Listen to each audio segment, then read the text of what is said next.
কত রাত মা মাতার পাশে দাঁড়ায় দাঁড়ায় চোখের পানি জড়ায় জড়ায় কানলো। অসুস্থ হয়েছ, মা পাহারা দিছে সারা রাত, বাবা পাহারা দিছে সারা রাত, একটু মা ঘুমায় নাই, বাবা ঘুমায় নাই, চোখের সামনে তোমার রাইকা রাইকা মায় পাহারা দিছে। আর মায় কাঁদছে আর কইছে, আল্লাহ আমার হায়াতটা আমার সন্তানরে দিয়া দিলাম। বাবাই কইছে, আল্লাহ আমি বাবার হায়াতটা আমার সন্তানরে দিয়া দিলাম, তবু আমার সন্তানরে তুমি হায়াত বাড়ায় দাও। কত বাবা নিজের হায়াত সন্তানকে দিয়া দেয়, কত মা নিজের হায়াত সন্তানরে দিয়াও নিজের সন্তানের হায়াত লম্বা চায়, সন্তানের হায়াত লম্বা যায়। এজন্যই তো আমার নবী রহমতের নবীর কাছে যখন একজন সাহাবী প্রশ্ন করেছিলেন, ইয়া রাসূলুল্লাহ, ওগো নবীজি, মা যেইভাবে সন্তানকে মায়া করে, আদর করে, স্নেহ করে, এইভাবে আমিও আমার মাকে আজকে সেবা করতেছি। নবী কয় কেমনে? কয় আম্মা তো আমারে তুলায় তোলায় শিশুকালে খাওয়াইছে, এখন তো মা বৃদ্ধ, আমিও মাকে তুলায় তুলায় খাওয়াই। মা তো আমাকে শিশুকালে নিজের হাতে গোসল করাইছে, আমিও আজ নিজের হাতে মার গোসল করাই। মা তো আমার প্রস্রাব পায়খানা পরিষ্কার করতো নিজের হাতে, আমিও আজ বৃদ্ধ বয়সে মার প্রস্রাব পায়খানা নিজের হাতে পরিষ্কার করি। আমি তো মাকে আমার মাথায় নিয়া গলায় নিয়ে বাইতুল্লাহ তওয়াফ করি। ওগো নবীজি, জানতে চাই বদলা ওইছে নি? বদলা ওইছে নি? নবী কয় বদলা হয় নাই। সুবহানাল্লাহ, জোরে কোন। সাহাবী কয়, ইয়া রাসূলুল্লাহ, কেন গো নবী? আমি তো মা যা করছে তাই করতেছি। কখনো মা তুলায় তুলায় খাওয়াইছে, মুখে নিয়ে খাওয়াইছে, আমিও মারে মুখে নিয়ে খাওয়াই। প্রস্রাব পায়খানা মা নিজের হাতে পরিষ্কার করছে, আমিও কাজের মহিলা দিয়া না নিজের হাতে পরিষ্কার করি। বউকে ধরতে দেই নাই, আমি সন্তান, আমি ছেলে, নিজের মার প্রস্রাব পায়খানা নিজের হাতে পরিষ্কার করি। কেন কেন বদলা হবে না? আল্লাহর নবী বলেন হয় নাই, সাহাবী হয় নাই। এখনো তোমার মার সেবা আর তোমার সেবার মধ্যে আসমান জমিন তফাৎ। সাহাবী জানতে চাইলেন, নবী গো কেন? কারণটা কি বুঝি নাই। আল্লাহর নবী কয়, তাহলে বুঝাই শুনো। আজ তুমি তোমার মার খেদমত যখন তুমি করো, তোমার অন্তরে হলো দোয়া, মা তো আর বেশি দিন বাঁচবে না, কয়দিনই বা মা মাস বাঁচবে। মার লম্বা হায়াতের দোয়া তোমার অন্তরে নাই। প্রস্রাব পায়খানা পরিষ্কার করো ঠিক, কিন্তু মার লম্বা হায়াতের দোয়া তোমার অন্তরে নাই।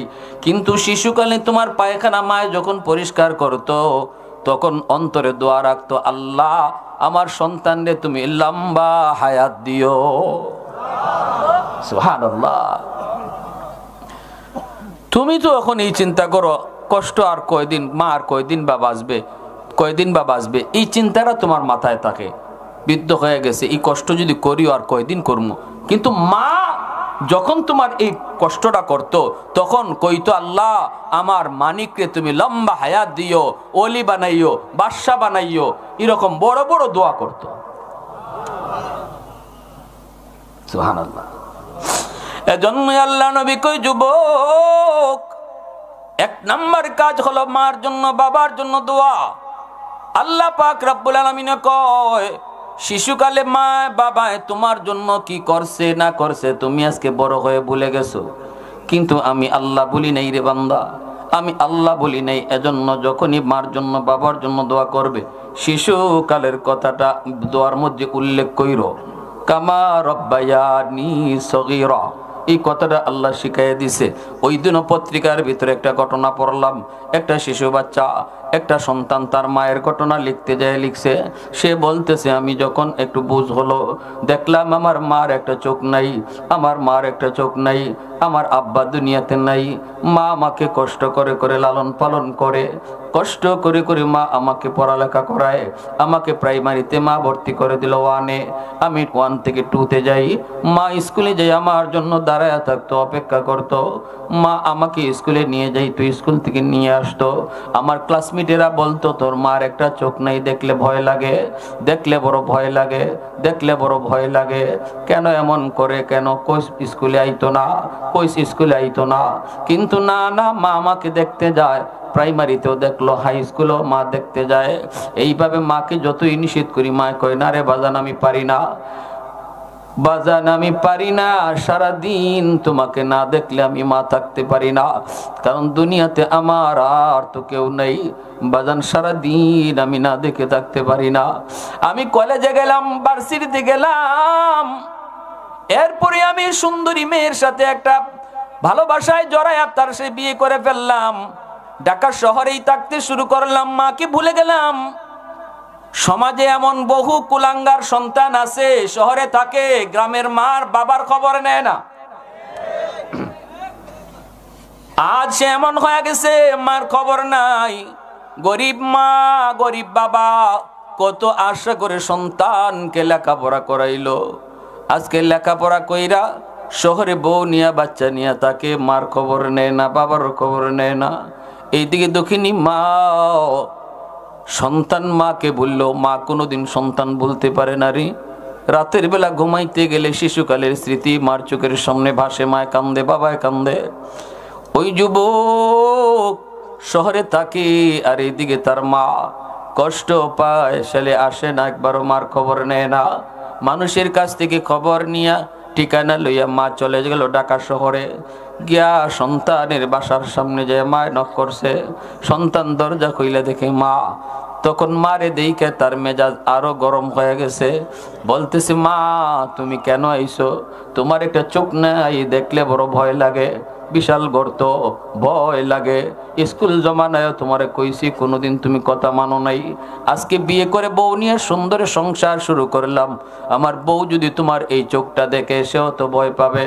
কেন তুমি আইছো? কেমনে তোমারে কইমু তুমি আমার মা? এই কথা বলতেই মা দরজার সামন থেকে আসমানের দিকে মুখটা উঠাইয়া কয়, বাজান রে, আমি থাকতে আসি নাই, আমি তোর চেহারাটা এক নজর দেখতে আইছি। বাজান আমি ভিক্ষা নিতে আসি নাই, সাহায্য নিতে আসি নাই, মন বলতেছে হয়তো বেশি দিন আর বাঁচবো না, এজন্য তোর এক নজর দেখতে আইলাম। ছেলে দেখলো, মাকে বিদায় দিল, এরপরও ঘরে ঢুকাইলো না। বেশ কিছুদিন পরে ছেলে বলতেছে, আমার গ্রামের পাশে একটা অনুষ্ঠান, এই অনুষ্ঠানে তারা আমাকে অতিথি করলো। আমি অনুষ্ঠানে যোগ দেওয়ার পর চিন্তা করলাম, পাশের গ্রামেই তো আমার গ্রাম, মারে একটু দেখে যাই। আসছি বাড়িতে, আইসা দেখি দরজা বন্ধ। ডাক দিলাম, মা, দরজা কেউ খুলে না। মা কে ডাক দিই, দরজা খুলে না। একটা মহিলা দরজা খুললো। আমি জিজ্ঞেস করলাম, মা কোথায়? মহিলা এটা আপনি বাড়ির সাহেব? বলে হ। মা কোথায়? আপনার মা এক সপ্তাহ আগে দুনিয়া থেকে বিদায় হয়েছে। যাবার সময় আপনার কথা কতবার বললো আর কতবার চিৎকার করে কাঁদলো আর কইলো, আমার মানিকরে এক নজর দেখাও গো। তার বাবা মারা যাওয়ার পর আমার মা, আমার বাবা, আমার ভাই সবাই আসছিল আমাকে নিয়ে যাবে, অন্যত্র বিয়ে দেবে, কিন্তু না, জীবন যৌবন আমি আমার যেই সন্তানের মুখের দিকে তাকায় শেষ করে দিলাম। আমার ওই সন্তানটারে মরণের সময় তোমরা একটা নজর দেখাইবানি, কিন্তু কে জানে আপনি কোথায়? কেউ তো জানে না। এই যে নেন, মৃত্যুর আগে একটা চিঠি দিয়ে গেছে, আমাকে বলছে কোনোদিন যদি আপনি আসেন চিঠিটা আপনার কাছে দিতাম, নেন চিঠিটা নেন।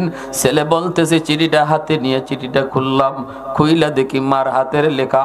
মায় লেখছে, বাজান জানি না কোন দিন মার খবর নিতে তুমি আইবা।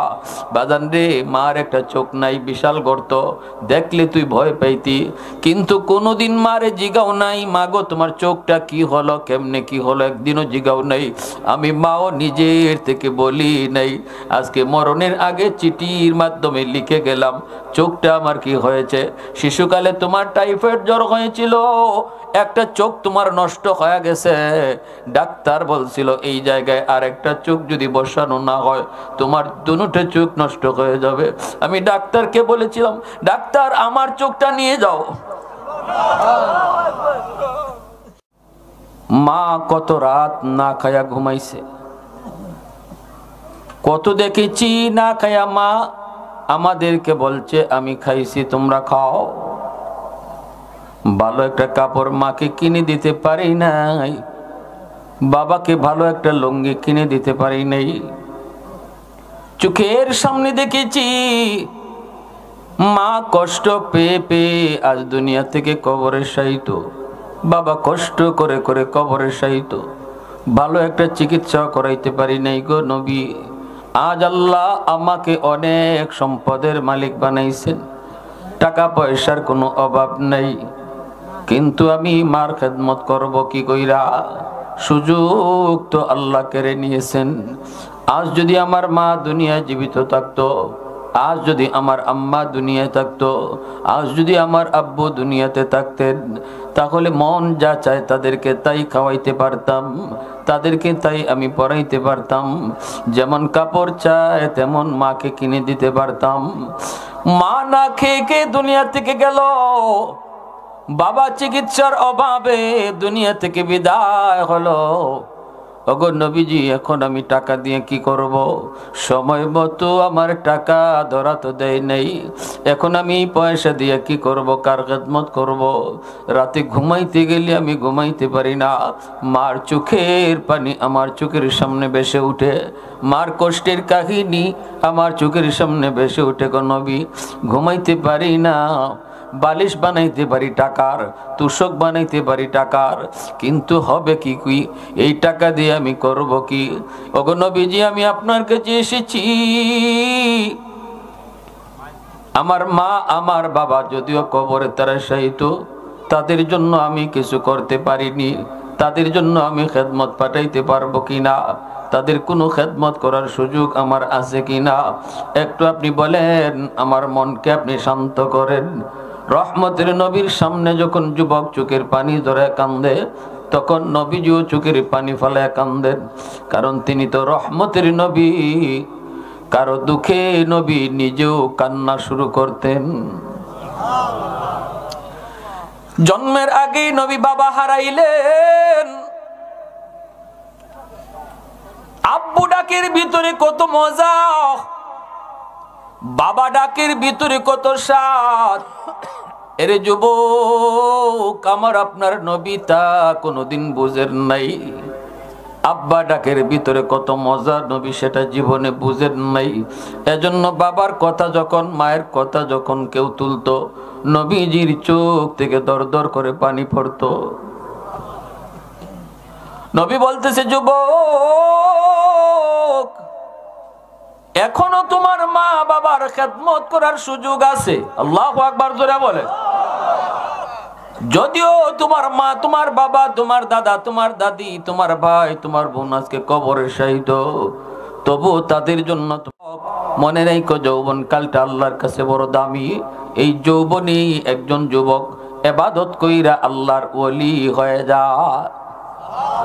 আল্লাহর ওলি হওয়ার বয়স হলো যৌবন কাল। যৌবনে আল্লাহর ওলি হতে হয়। এই জমিনে যত আল্লাহর ওলি হয়েছেন, যৌবন কালে ওলি হইছেন। আল্লাহু আকবার। একজন বৃদ্ধ মানুষের সেজদা আর যুবকের সেজদা সমান না বেশ কম আছে? হাজারো বৃদ্ধ মানুষের সেজদা যদি এক পাল্লায় রাখা হয়, আর একজন যুবকের সেজদা, একজন যুবতীর সেজদা যদি এক পাল্লায় রাখা হয়, তাহলে যুবক যুবতীর সেজদার পাল্লা ভারী হয়ে যায়। কারণ নবীজি বলেছেন, লা ওয়ারআকাল কাফি আও কামা ক্বালা নবিয়্যু আলাইহিস সালাম।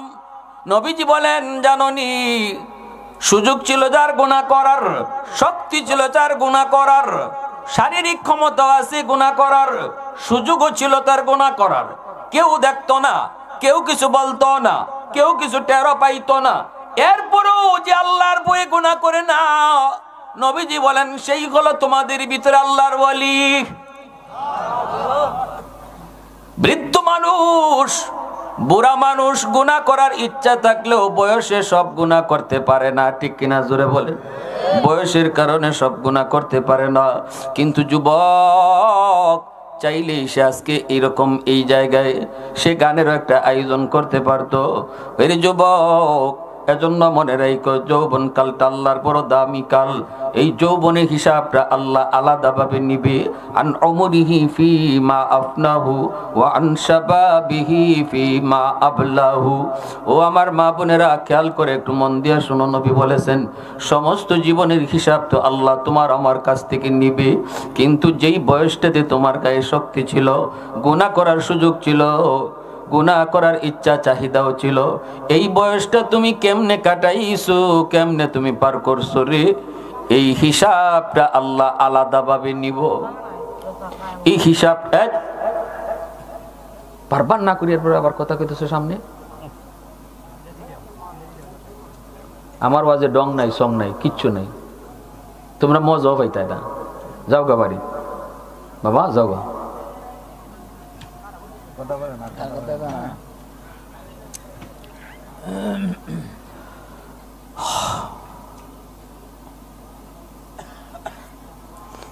এজন্য এই যৌবন কালটা আল্লাহর কাছে এত দাম, এত দাম, কারণ যৌবনের হিসাবটা আল্লাহ আলাদাভাবে নিবে। জীবনের হিসাবের ভিতরে যৌবনও ছিল, এরপরে আবার যৌবন আল্লাহ আলাদা নিবে কেন? এই বয়সটার আল্লাহর কাছে অনেক দাম। এজন্য আল্লাহ পুরা হায়াতের হিসাব নেওয়ার পরেও আল্লাহ যৌবনের হিসাব আলাদা নিব। সুবহানাল্লাহ জোরে বলুন। সাবাতুন ইউযিল্লুহুমুল্লাহু ফি যিল্লিহি ইয়াওমা লা যিল্লা ইল্লা যিল্লুহু, ইমামুন আদিল ওয়া রাজুলুন শাবুন নাশাআ ফি ইবাদাতি রাব্বিহি।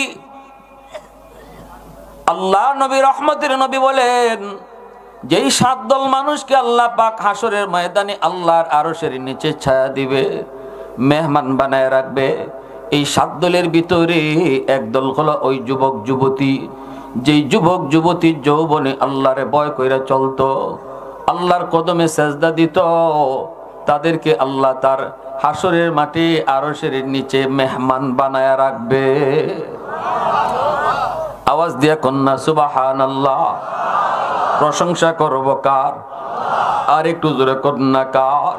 ওয়াহদত কি হিফাজত নেহি বেকুওতে বাজু,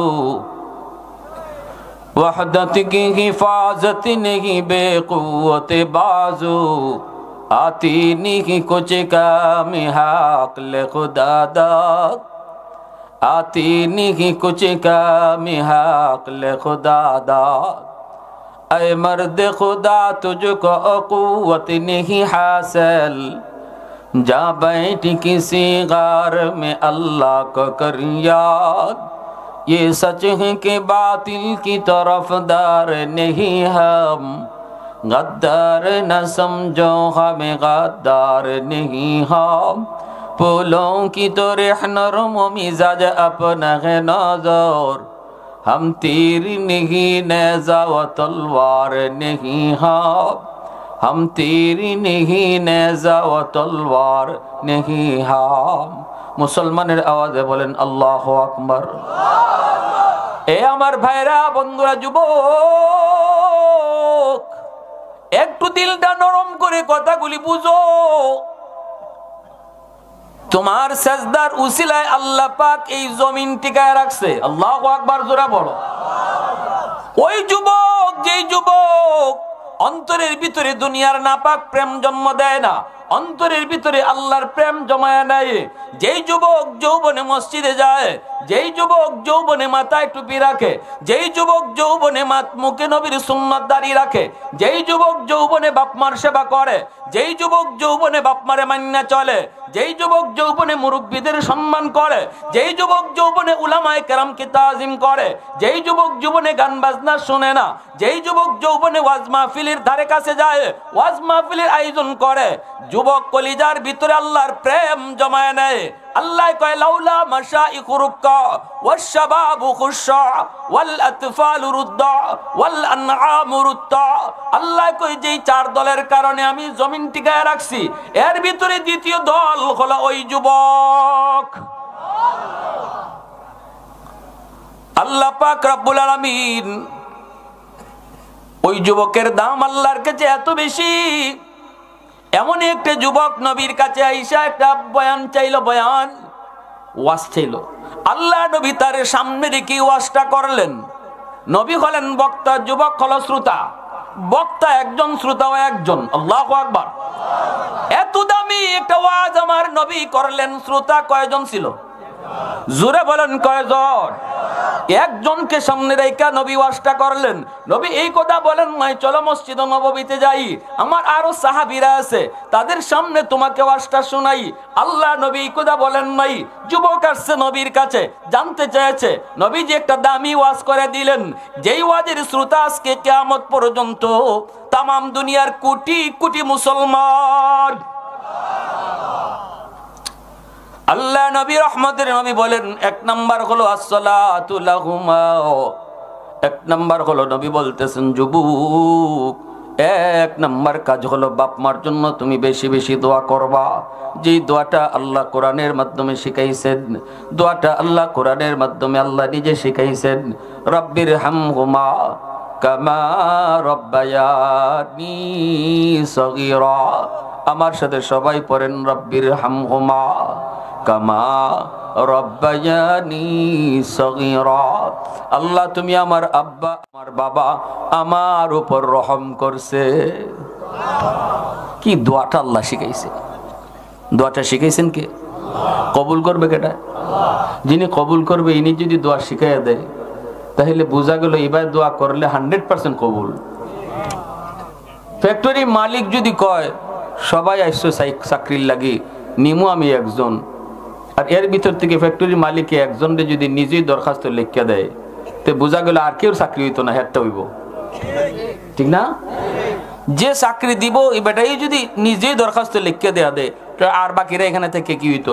আল্লাহ রাব্বুল আলামিন নিজে কয় কবুল তো করবো আমি, তে বাপ মার লাগে কিবা দোয়া করবা তুমি নিজে চিন্তা করো না, আমি তোমারে দোয়া শিখাই দেই, ইবা দোয়া কইরো।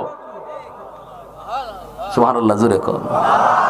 ইমাম সাহেব যখন মসজিদে দোয়া করেন রব্বির হামহুমা কামা রব্বায়ানি সগীরা, আপনারা খালি আমিন কইেন না, যখনই কইব তখন আপনারাও মুখে মুখে কইেন রব্বির হামহুমা কামা রব্বায়ানি সগীরা। নিজেও মুখে মুখে কথাটা বলবেন, নিজেও মুখে মুখে বলবেন। শুধু ইমাম সাহেবের সাথে এই জায়গাটাতে আমিন কইেন না, বাকি সব জায়গায় আপনারা আমিন কইেন। এই দোয়াটা করার সময় নিজেরা মুখ দিয়ে আবার কইেন রব্বির হামহুমা কামা রব্বায়ানি সগীরা।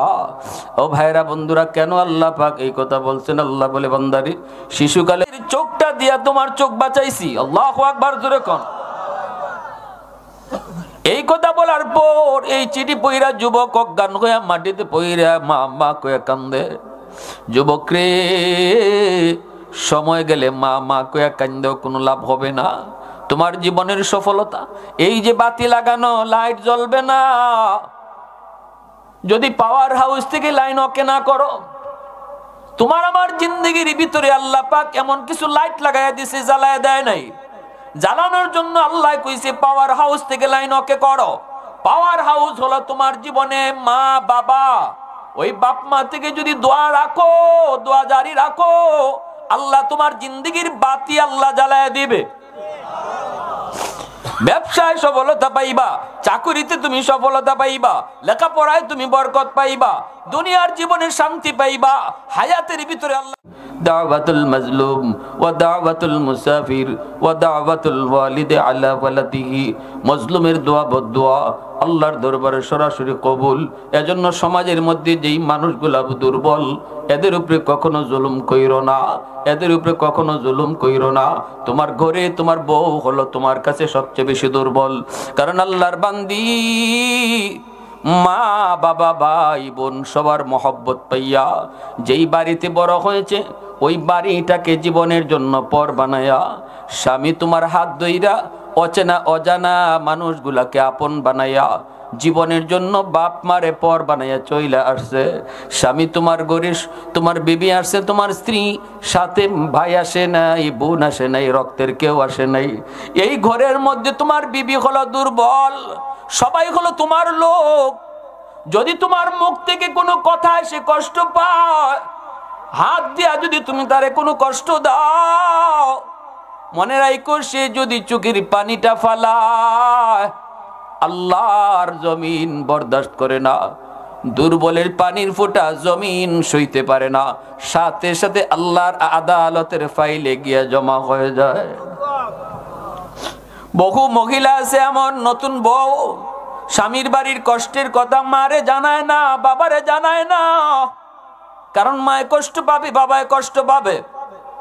নিজে নিজে হজম করে নে, পাকঘরে যায় কান্না করে একা, বাথরুমের ভিতরে যায় কান্না করে একা একা, আল্লাহ তুমি আমারে কোন বাড়িতে পাঠাইছো, এই বাড়ির মানুষগুলি এত কঠিন, এরা আমাকে আপন করে নিতে পারলো না গো আল্লাহ।